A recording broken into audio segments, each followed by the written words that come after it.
Hello, नमस्कार प्यारे बच्चों। मैं वीरेंद्र कुमार गुप्ता वीकेजी फ्यूजन पर आपका एक बार फिर स्वागत करता हूं।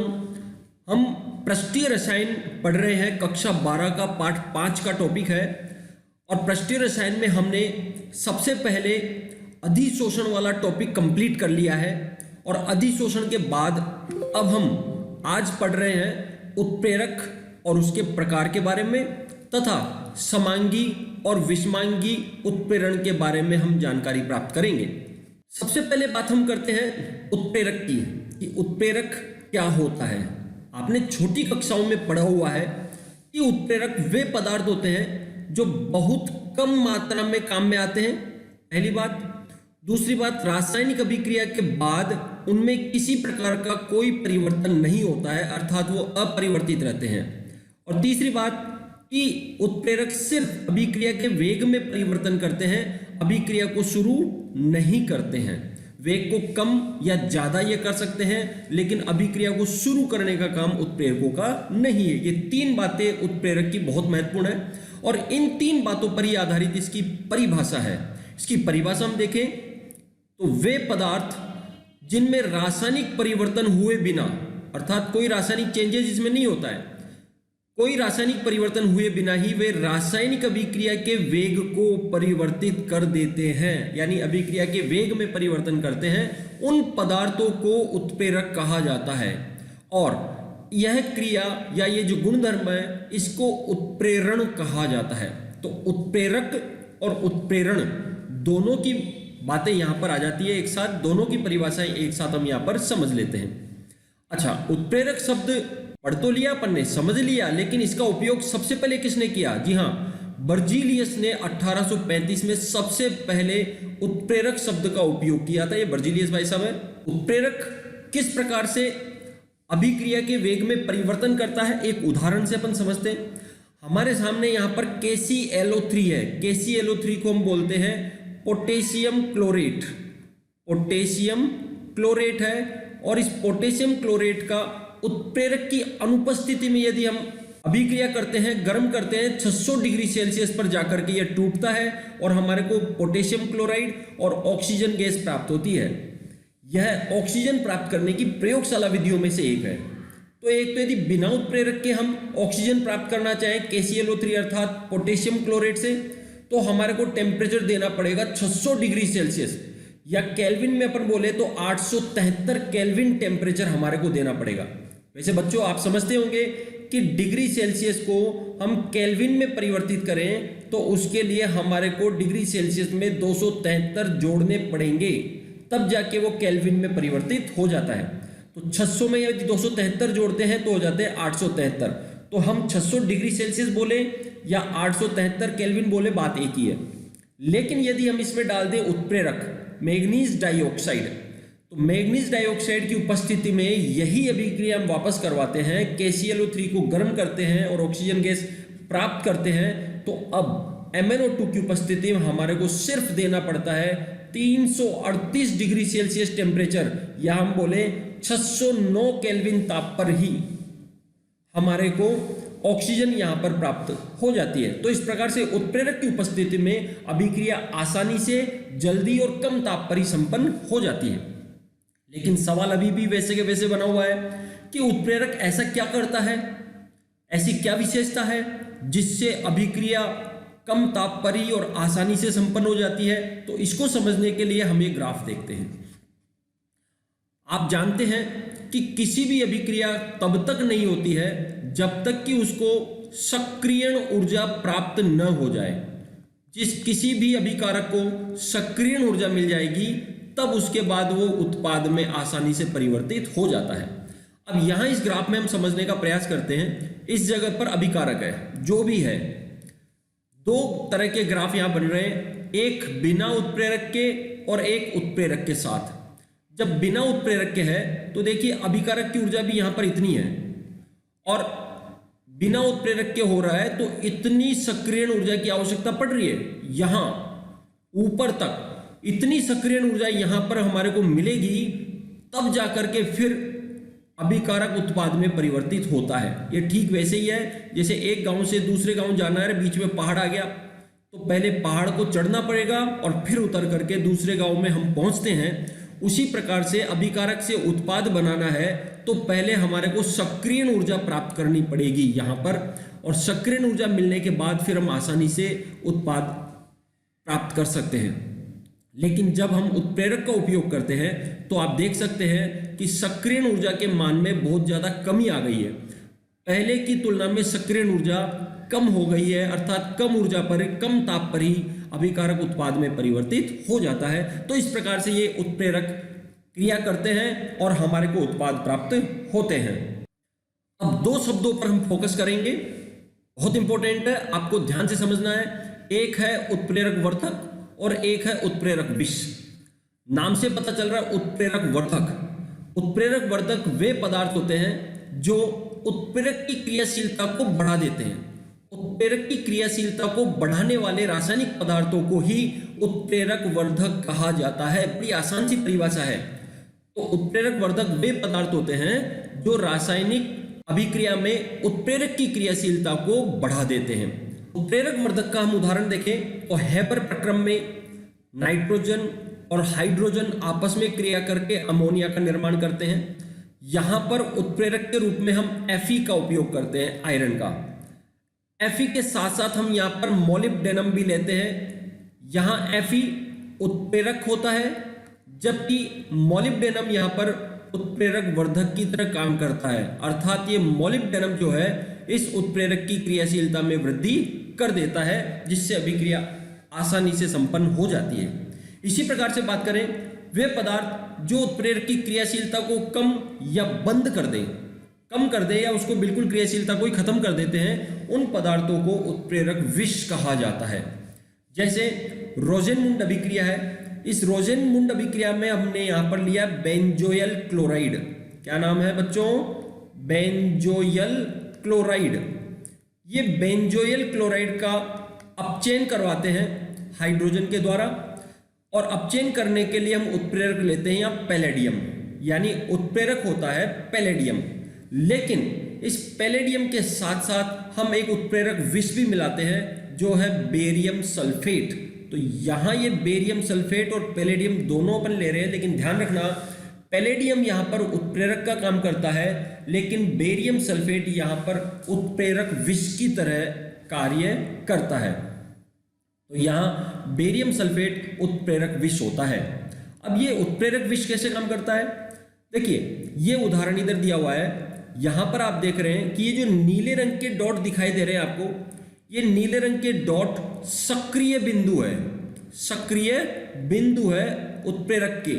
यहाँ पर अभिक्रिया आसानी से संपन्न हो जाती है, लेकिन इन सक्रिय बिंदुओं पर आकर के उत्प्रेरक विष बैठ जाता है। जो नीले के बगल में आपको लाल बिंदु दिखाई दे रहे हैं, ये वाले, ये लाल बिंदु मतलब उत्प्रेरक विष आ गए यहाँ पर, जिससे यहाँ पर सक्रियता बिंदुओं में कमी आ जाती है और क्रियाशीलता कम हो जाती है। मैं समझता हूँ आपको समझने में आ गया होगा कि उत्प्रेरक वर्धक क्या होता है और उत्प्रेरक विष क्या होता है। एक बार और सरलतम लैंग्वेज में देख लेते हैं। जो उत्प्रेरक की क्रियाशीलता को बढ़ाते हैं उत्प्रेरक वर्धक कहलाते हैं, और जो उत्प्रेरक की क्रियाशीलता को कम कर देते हैं या बंद कर देते हैं उन्हें उत्प्रेरक विष कहा जाता है। अगला बिंदु हमारा उत्प्रेरकों के प्रकार। उत्प्रेरक कितने प्रकार के होते हैं? वैसे तो हम 4 प्रकार के उत्प्रेरक पढ़ते आ रहे हैं, लेकिन यहाँ हम 5 प्रकार के उत्प्रेरक देखेंगे। ध्यान से आपको समझना है। सबसे पहला है ऋणात्मक उत्प्रेरक। नाम से पता चल रहा है ऋण, यानी सब नेगेटिव नेगेटिव करता है। अर्थात वे उत्प्रेरक जो अभिक्रिया के वेग को कम कर देते हैं, अभिक्रिया की क्रियाशीलता को कम कर देते हैं, उन्हें ऋणात्मक उत्प्रेरक कहते हैं। इन्हें मंदक या निरोधक के नाम से भी जाना जाता है। अब ये ऐसे कौन कौन से पदार्थ हैं जो क्रियाशीलता को कम कर देते हैं? देखो, कुछ उदाहरण हम यहाँ देखते हैं। सबसे पहले अपन देख रहे हैं hydrogen peroxide, H2O2 hydrogen peroxide है। प्रकृति में इसका अपने आप विखंडन होता है और ये जल तथा ऑक्सीजन में टूटता रहता है।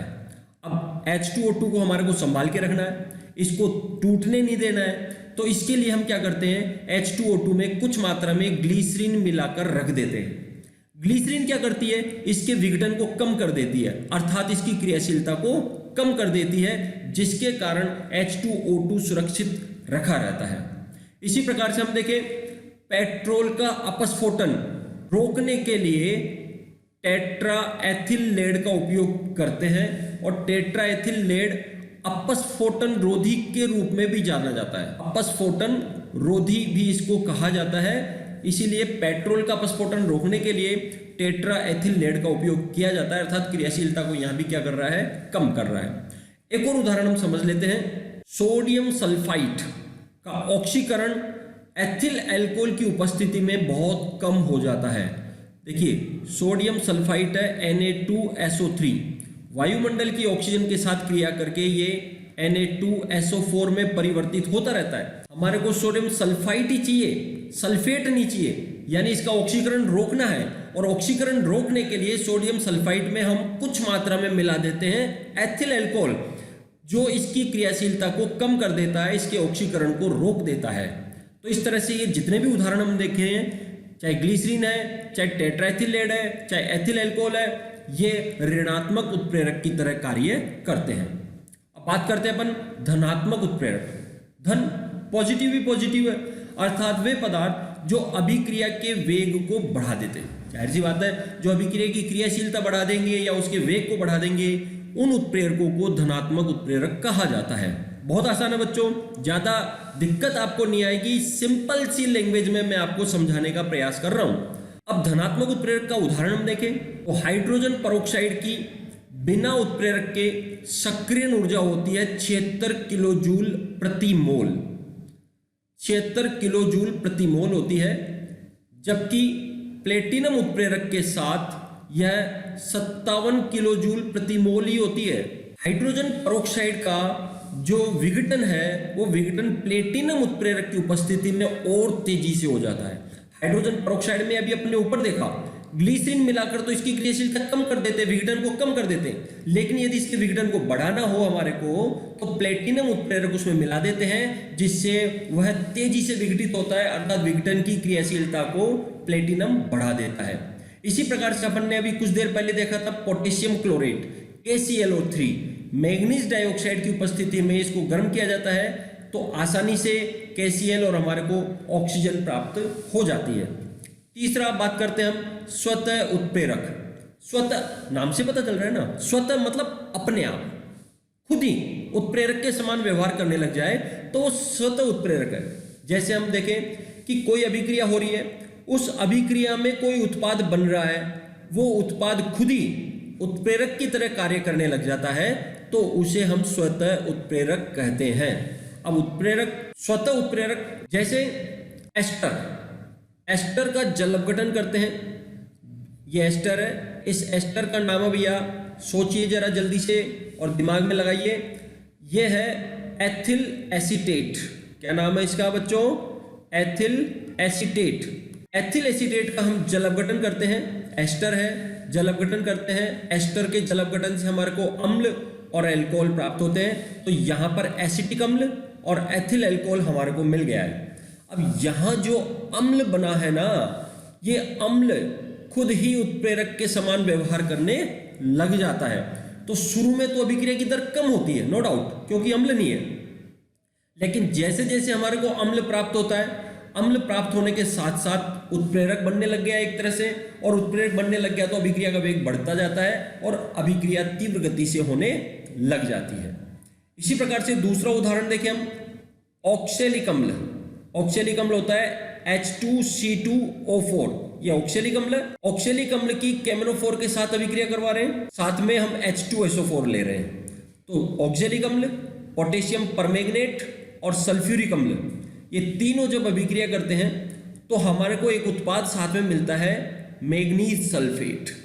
यहां जो मैग्नीज सल्फेट बन रहा है वो मैग्नीज सल्फेट स्वयं उत्प्रेरक के समान कार्य करता है, इसीलिए शुरू में अभिक्रिया मंद गति से होगी, लेकिन जैसे जैसे मैग्नीज सल्फेट यहां बनता जाएगा, उत्प्रेरक बनता जाएगा, अभिक्रिया का वेग तीव्र होता जाता है।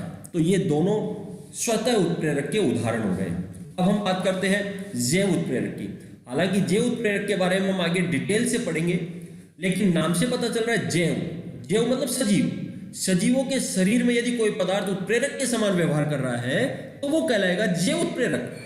तो सिंपल सी परिभाषा इसकी हो जाएगी, क्या हो जाएगी कि जीवों के शरीर में होने वाली विभिन्न प्रकार की अभिक्रियाओं को जो पदार्थ उत्प्रेरित करता है वह कहलाता है जैव उत्प्रेरक। अर्थात सजीवों के शरीर में होने वाली विभिन्न अभिक्रियाओं को उत्प्रेरित करने वाले पदार्थ को जैव उत्प्रेरक कहते हैं। और जाहिर सी बात है, उत्प्रेरक है तो उस परिघटना को हम क्या कहेंगे? उत्प्रेरण। तो यहां पर इसको बोल देंगे हम जैव उत्प्रेरण कहा जाता है इस परिघटना को। अच्छा, यहां जो उत्प्रेरक होते हैं, जीवों के शरीर के अंदर जो उत्प्रेरक है, उन उत्प्रेरकों को हम एंजाइम भी कहते हैं। और सारे के सारे एंजाइम सामान्यतया होते हैं प्रोटीन। तो इस तरह से एंजाइम को ही एक तरह से जैव उत्प्रेरक कहा जाता है। जैव उत्प्रेरकों के बारे में विस्तार से हम आगे पढ़ेंगे। अगला हम देखते हैं प्रेरित उत्प्रेरक। प्रेरित, एक दूसरे से प्रेरित होना, आपने सुना ही होगा। जैसे एक उदाहरण से मैं आपको बताता हूं, कोई बंदा ए है, ये बंदा बहुत ही ज्यादा पढ़ाई करता है, बहुत इंटेलिजेंट है और हमेशा ही आता है मेरिट में। इसी प्रकार से कोई बंदा है बी, ये पढ़ाई नाम की कोई चीज जानता ही नहीं है तो कभी मेरिट में आता ही नहीं है। लेकिन जब ये बी किसी दिन रास्ते में टकरा गया ए के साथ, यानी डपोलबाज इंटेलिजेंट के साथ टकरा गया, तो बी जब ए के साथ मिला, उसके साथ बातचीत की, उसके साथ रहने फिरने लगा, तो उसको एहसास हुआ कि पढ़ाई कितनी इंपॉर्टेंट है और हमें मेहनत करनी चाहिए। तो ए की संगत में जब बी आ गया तो कुछ समय के पश्चात बी भी पढ़ाई करने लग गया और वो भी किस में आ गया? मेरिट में आ गया बच्चों, मेरिट में। तो ए की संगत में रह करके बी भी मेरिट में आ गया। यही होता है प्रेरण। प्रेरणा शब्द सुना होगा ना आपने, यानी ए की प्रेरणा से बी भी मेरिट में आ गया। यही चीज यहां पर अप्लाई होती है। ध्यान से समझिएगा, बड़ा आसान सा मामला है कि एक अभिक्रिया का वेग उसके साथ होने वाली दूसरी अभिक्रिया के प्रेरण से, एक अभिक्रिया का वेग ऑलरेडी कम है मान लीजिए और दूसरी अभिक्रिया का वेग ज्यादा है, तो इसके साथ रह करके पहली अभिक्रिया का वेग भी क्या हो जाता है? तेज हो जाता है। तो इस प्रकार अभिक्रिया को प्रेरित उत्प्रेरक कहते हैं। इस प्रकार के पदार्थों को, या यहां पदार्थ नहीं, तो पूरी पूरी अभिक्रिया है, तो इस प्रकार की अभिक्रिया को ही हम प्रेरित उत्प्रेरक के नाम से जानते हैं। एक उदाहरण हम लेते हैं, उससे अपने को अच्छी तरह से समझ में आ जाएगा। अब देखिए नीचे की तरफ, यह है sodium sulphide Na2SO3। Sodium sulphide जब वायुमंडल की ऑक्सीजन के साथ क्रिया करता है तो बहुत तीव्र गति की अभिक्रिया होती है और ये सोडियम सल्फेट में परिवर्तित हो जाता है। सल्फाइट, ये सल्फाइट है और ये बदल जाता है सल्फेट में। तो सोडियम सल्फाइड तीव्र गति से वायुमंडल की ऑक्सीजन से क्रिया करके सोडियम सल्फेट में बदल जाता है। ये तो हो गया इंटेलिजेंट लड़का, बहुत तेजी के साथ अभिक्रिया कर रहा है। अब बात करते हैं ढपोल की। कमजोर बच्चा ये है सोडियम आर्सेनाइट। क्या नाम है इसका? Sodium arsenite. तो सोडियम जो आर्सेनाइट होता है, यह वायुमंडल के साथ कोई अभिक्रिया नहीं करता है और कुछ भी उत्पाद हमारे को प्राप्त नहीं होता है। तो इस प्रकार से एक तो हो गया आपका इंटेलिजेंट बंदा, एक हो गया आपका वीक बंदा। लेकिन जब इंटेलिजेंट और वीक दोनों को साथ में रहने देते हैं तो संगत का असर आता है भैया, कमजोर पर उस इंटेलिजेंट का असर आ जाता है। कई बार उल्टा भी हो जाता है भैया, कमजोर के साथ रह करके इंटेलिजेंट भी डफर हो जाता है। लेकिन यहां हम देख रहे हैं कमजोर जब इंटेलिजेंट के साथ रहता है तो उसका अच्छा असर आता है। यानी जब दोनों को एक साथ कर देते हैं हम, दोनों को एक साथ कैसे? सोडियम सल्फाइड और सोडियम आर्सेनाइट दोनों को एक ही पात्र में हमने मिला लिया और फिर ऑक्सीकरण करते हैं, तो आप देख रहे हैं सोडियम सल्फाइड तो सोडियम सल्फेट में बदलेगा ही बदलेगा, लेकिन साथ में सोडियम आर्सेनाइड जो है वो भी उसकी संगत देखे देख सोडियम आर्सेनेट में परिवर्तित हो जाता है। तो इस तरह से यहां पर अब दोनों का ही ऑक्सीकरण हो जाता है। तो इस प्रकार के उत्प्रेरकों को हम प्रेरित उत्प्रेरक कहते हैं। और इस तरह से हमारे उत्प्रेरक पांचों के पांच पूरे हो जाते हैं। हम आगे चलते हैं, बात करते हैं उत्प्रेरण के प्रकार की। उत्प्रेरण दो प्रकार के होते हैं, एक होता है समांगी उत्प्रेरण और एक होता है विषमांगी उत्प्रेरण। पहले हम बात करते हैं समांगी उत्प्रेरण की। समांगी यानी समान, नाम से पता चल रहा है ना, समान, जिसमें क्रियाकारक, उत्पाद और उत्प्रेरक सभी की भौतिक अवस्था समान होती है। एक बार फिर, क्रियाकारक, उत्पाद और उत्प्रेरक सभी की यदि भौतिक अवस्था समान होती है तो उस प्रकार के उत्प्रेरण को समांगी उत्प्रेरण कहते हैं। कुछ उदाहरण समझते हैं हम। सीसा कक्ष विधि या लेड चैम्बर विधि भी इसको कहा जाता है। इसमें आप देखिए सल्फर डाइऑक्साइड है, सल्फर डाइऑक्साइड ऑक्सीजन के साथ क्रिया कर रहा है और क्रिया करके सल्फर ट्राइऑक्साइड का निर्माण कर रहा है। तो सल्फर डाइऑक्साइड से हमारे को सल्फर ट्राइऑक्साइड यहाँ पर प्राप्त हो रहा है। तो हमारे अभिकारक देखिए आप, सल्फर डाइऑक्साइड ये भी गैस है, ऑक्सीजन ये भी गैस है, लेकिन यहाँ देखो उत्प्रेरक अपन ने लिया नाइट्रिक ऑक्साइड NO, ये भी एक प्रकार की गैस होती है। और जो उत्पाद बना है सल्फर ट्राइऑक्साइड ये भी गैस है। यानी अभिकारक, उत्प्रेरक और उत्पाद सभी एक समान भौतिक अवस्था में है, तो इसीलिए ये उत्प्रेरण कहलाएगा समांगी उत्प्रेरण। ठीक है बच्चों, एक और उदाहरण देखते हैं। एस्टर का अम्लीय जल अपघटन अभी अपन ने देखा था, ये एस्टर है। अच्छा, इसका नाम बताओ जल्दी से, अभी मैंने कुछ देर पहले बताया था। इसका नाम है एथिल एसीटेट। एथिल एसीटेट का जल अपघटन कर रहे हैं। अब देखो, एथिल एसीटेट लिक्विड अवस्था में है, जल लिक्विड अवस्था में है, यहाँ बनने वाला एसिटिक अम्ल लिक्विड अवस्था में है, बनने वाला एल्कोहल भी लिक्विड अवस्था में है, और यहाँ पर लिया जाने वाला उत्प्रेरक सल्फ्यूरिक अम्ल वो भी लिक्विड अवस्था में है। अर्थात सभी की भौतिक अवस्थाएं यहाँ पर समान है, इसीलिए यह भी एक समांगी उत्प्रेरण का उदाहरण है। और एक लास्ट उदाहरण और देख लेते हैं इसका हम। शक्कर, जो हम दिन रात गर्मियों में मीठा खूब चलता है, चाहे कुछ भी पियो, शरबत बनाओ, चाहे ठंडाई बनाओ, चाहे आम का जूस बनाओ, सभी में खूब मीठा चलता है, वो है शक्कर। और शक्कर का सूत्र होता है C12H22O11 C12H22O11। यह शक्कर का सूत्र है। इस शक्कर का भी हम जल अपघटन करते हैं। जल अपघटन के लिए जल तो काम आना ही आना है, और उत्प्रेरक के रूप में यहाँ भी हम काम में ले रहे हैं H2SO4। और यहाँ पर जो हमारे को उत्पाद प्राप्त होता है वो C6H12O6 ग्लूकोज और C6H12O6 फ्रक्टोज। देखिए, दोनों के सूत्र तो एक ही है, C6H12O6। ग्लूकोज का भी यही है, फ्रक्टोज का भी यही है, लेकिन इनके संरचना सूत्र भिन्न होते हैं, जो अपन बाद में जैव अणु पढ़ेंगे तब समझेंगे। अभी हाल फिलहाल हम देखें, यहां हमने शक्कर का जलीय विलयन लिया है, वो भी लिक्विड है, इसमें पानी है, वो भी लिक्विड है, H2SO4 है, वो भी लिक्विड है, बनने वाला ग्लूकोज भी जलीय विलयन में हमारे को लिक्विड के रूप में प्राप्त हो रहा है, और फ्रक्टोज का जलीय विलयन भी लिक्विड के रूप में प्राप्त हो रहा है। अर्थात यहाँ भी सभी की भौतिक अवस्थाएं समान है, सब लिक्विड है। तो ये सभी उदाहरण हो गए हैं समांगी उत्प्रेरण के। ठीक है। अच्छा, समांगी उत्प्रेरण ठीक है, हम पढ़ तो रहे हैं, लेकिन इसकी क्रियाविधि क्या है, होता कैसे है, किस प्रकार से ये अभिक्रियाएं संपन्न होती है। तो समांगी उत्प्रेरण की जो क्रियाविधियां संपन्न होती है उसमें एक सिद्धांत को हमारे को पढ़ना है, वो है माध्यमिक यौगिक सिद्धांत। जी हाँ, ध्यान रखना है इस नाम को। समांगी उत्प्रेरण के लिए जो सिद्धांत काम में आता है क्रियाविधि को समझने के लिए, वो है माध्यमिक यौगिक सिद्धांत। अच्छा, ये माध्यमिक नाम से पता चल रहा है, माध्यमिक यानी अभिक्रिया के बीच में कोई यौगिक प्राप्त होता है हमारे को, वही सिद्धांत है। देखते हैं, इसमें उत्प्रेरक किसी एक क्रियाकारक के साथ अस्थायी मध्यवर्ती यौगिक बना लेता है, क्योंकि कोई भी अभिक्रिया होगी तो दो तो क्रियाकारक होंगे, A+B होगा और एक कैटालिस्ट होगा C, तब जाके हमारे को प्राप्त होता है उत्पाद। अब जो कैटालिस्ट यानी उत्प्रेरक है वो A या B में से किसी के साथ पहले जुड़ जाता है और जुड़ करके एक मध्यवर्ती का निर्माण करता है।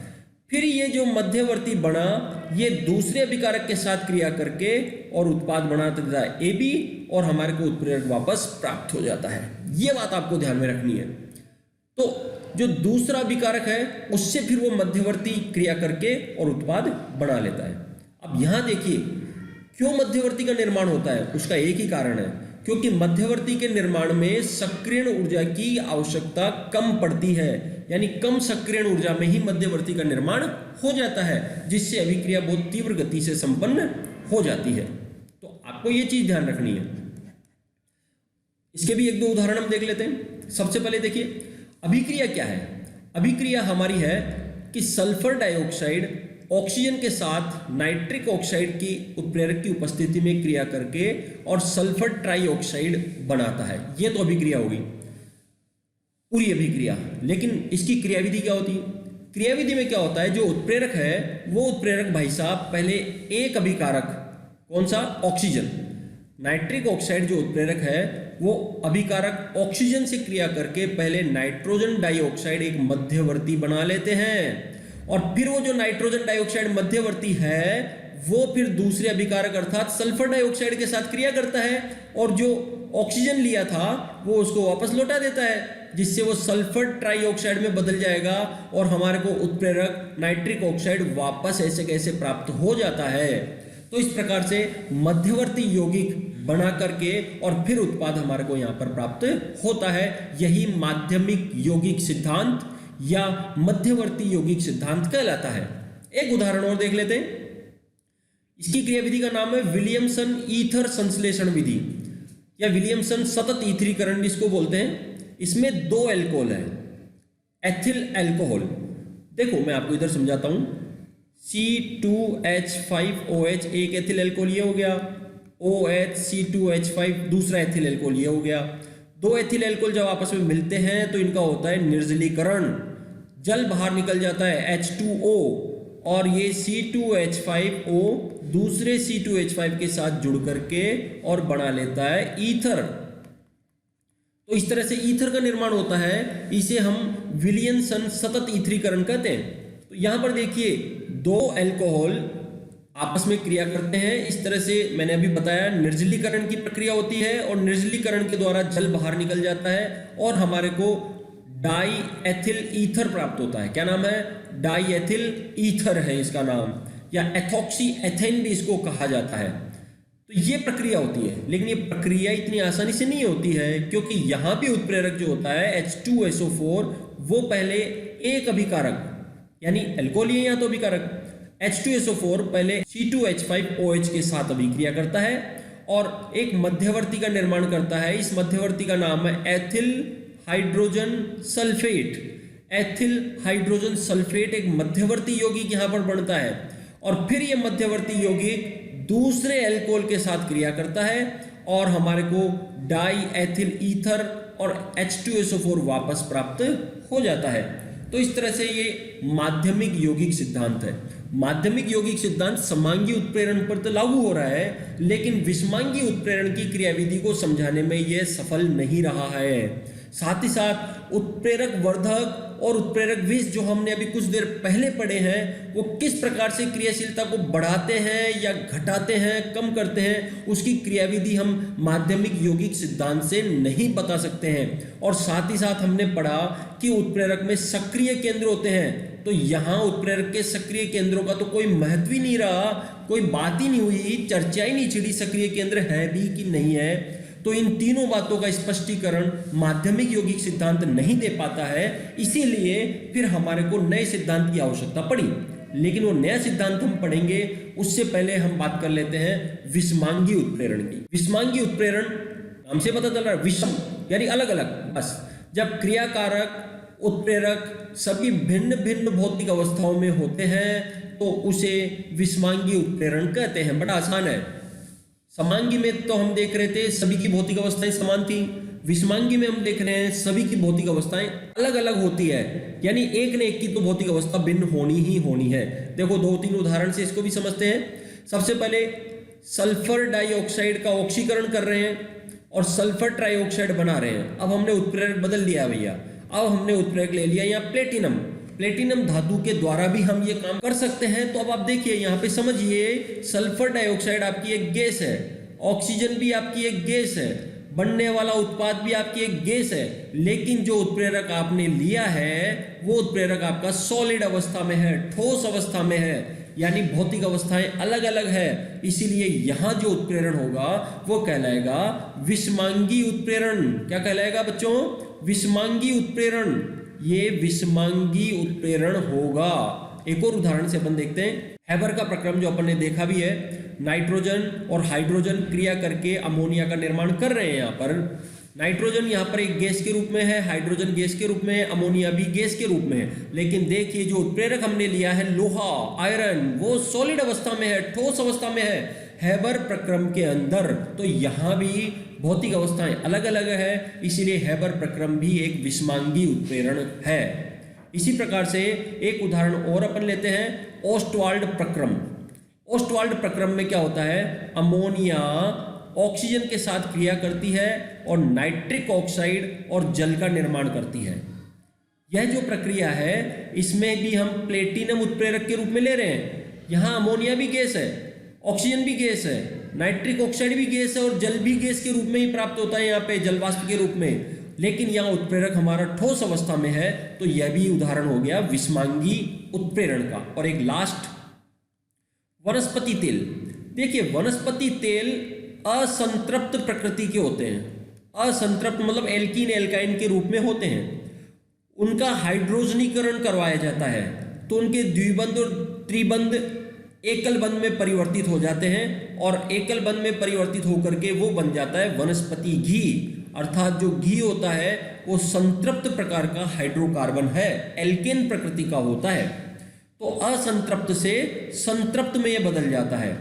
अब देखिए वनस्पति तेल एक लिक्विड है, हाइड्रोजन एक गैस है, वनस्पति घी भी लिक्विड वाली स्थिति में है। लेकिन यह जो निकल है वो ठोस अवस्था में है। निकल उत्प्रेरक की उपस्थिति में हाइड्रोजनीकरण की प्रक्रिया संपन्न होती है। तो यहाँ भी भौतिक अवस्थाएं अलग अलग है भैया, और भौतिक अवस्थाएं अलग अलग है तो यह भी हमारा उदाहरण हो गया विषमांगी उत्प्रेरण का।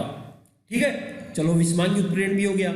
लेकिन विषमांगी उत्प्रेरण की क्रियाविधि क्या है, किस प्रकार से यहाँ उत्प्रेरक कार्य करता है, उसको समझने का प्रयास करते हैं। तो विषमांगी उत्प्रेरण की क्रियाशीलता को समझने के लिए हमारे को एक सिद्धांत दिया गया है। उस सिद्धांत का नाम है अधिशोषण सिद्धांत। अब देखिए हमने पहले मध्यवर्ती यौगिक सिद्धांत पढ़ा था जिसमें कुछ कमियां थी, उन कमियों की पूर्ति हम यहाँ पर अधिशोषण सिद्धांत में करेंगे। अधिशोषण सिद्धांत क्या है, इसमें देखिए जो भी अभिकारक क्रिया करने के लिए आ रहे हैं, चाहे वो गैस रूप में है चाहे वो द्रव रूप में है, वो पहले ठोस उत्प्रेरक के पृष्ठ पर यानी सतह पर अधिशोषित होते हैं। और अधिशोषित होते हैं तो हमने पढ़ा है अधिशोषण जब भी होता है तो वह ऊष्माक्षेपी प्रक्रिया है, अर्थात उसमें ऊष्मा बाहर निकलती है। और जब वो ऊष्मा बाहर निकलती है तो वही ऊष्मा सक्रियण ऊर्जा की पूर्ति करती है भैया। सक्रियण ऊर्जा कहां से मिल रही है, ऊष्माक्षेपी प्रक्रिया में जो अधिशोषण की ऊष्मा है वही सक्रियण ऊर्जा का कार्य करती है और अभिक्रिया की दर को बढ़ा देती है। ठीक है भैया, इसकी क्रियाविधि को हम समझने का प्रयास करते हैं। अधिशोषण सिद्धांत को हमारे को समझना है तो 4 पदों में हम इसको समझ सकते हैं। ये पहला पद हो गया। पहले पद में क्या है, ये उत्प्रेरक है हमारा, जो भी यहाँ पे दिखाई दे रहा है ये आपका उत्प्रेरक है। और आपको पता होना चाहिए कि उत्प्रेरक पर सक्रिय केंद्र होते हैं। यहाँ जो भी मुक्त संयोजकताएं आपको दिखाई दे रही है ये सारे के सारे इस उत्प्रेरक के सक्रिय केंद्र होते हैं।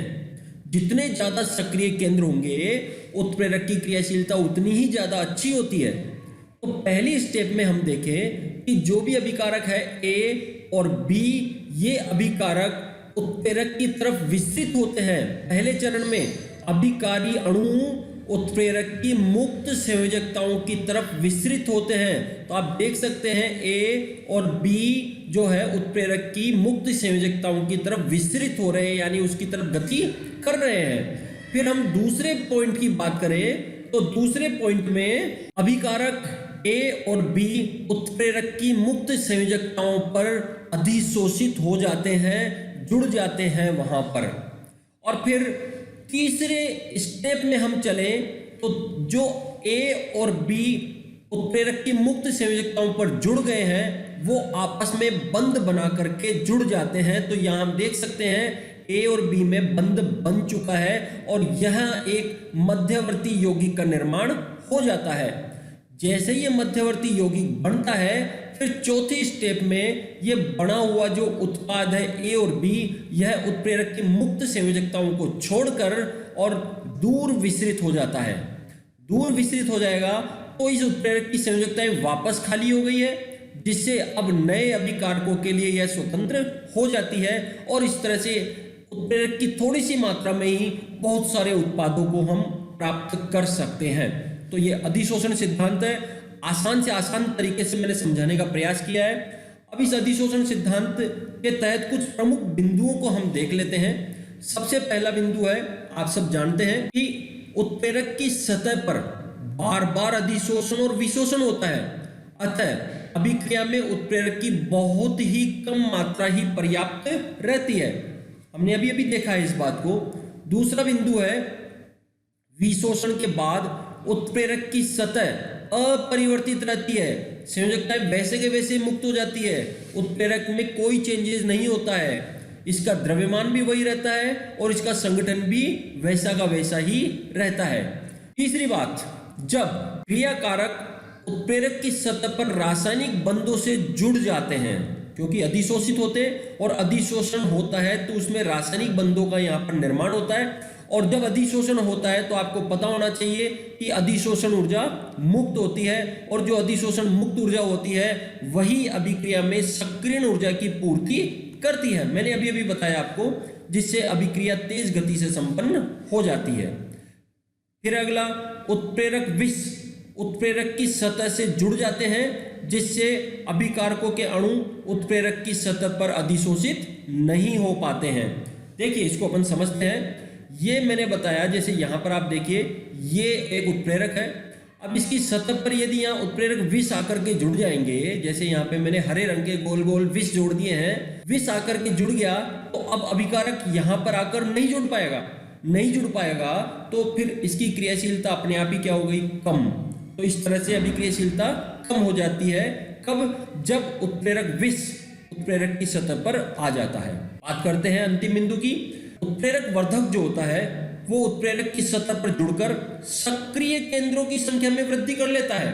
सक्रिय केंद्रों की संख्या में वृद्धि होती है, उससे उत्प्रेरक की क्रियाशीलता भी बढ़ती है। इसको भी समझते अपन। जैसे मैं अब नीचे वाला उदाहरण यहाँ पे ले लेता हूं, ये उत्प्रेरक है। अब यहाँ पर इस बिंदु पर हम देखें तो दो सक्रिय केंद्र हैं, एक ऊपर और एक दाईं तरफ है। लेकिन मैं यहाँ पर यदि उत्प्रेरक वर्धक ला करके जोड़ दूं, तो ये मैं हरे रंग का उत्प्रेरक वर्धक लाकर जोड़ दिया है, जिस पर भी 3 संयोजकताएं मुक्त है। तो आप समझ सकते हैं कि उत्प्रेरक वर्धक ने उत्प्रेरक की एक संयोजकता तो खा ली, लेकिन साथ में कितनी संयोजकताएं मुक्त की? 3 संयोजकताएं मुक्त की।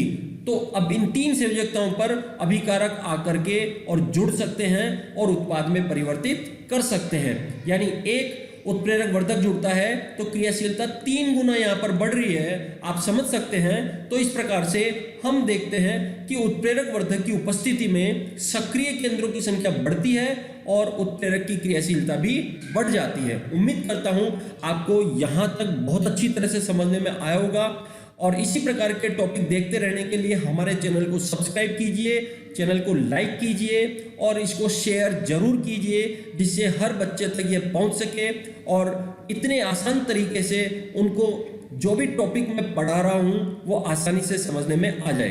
Thank you.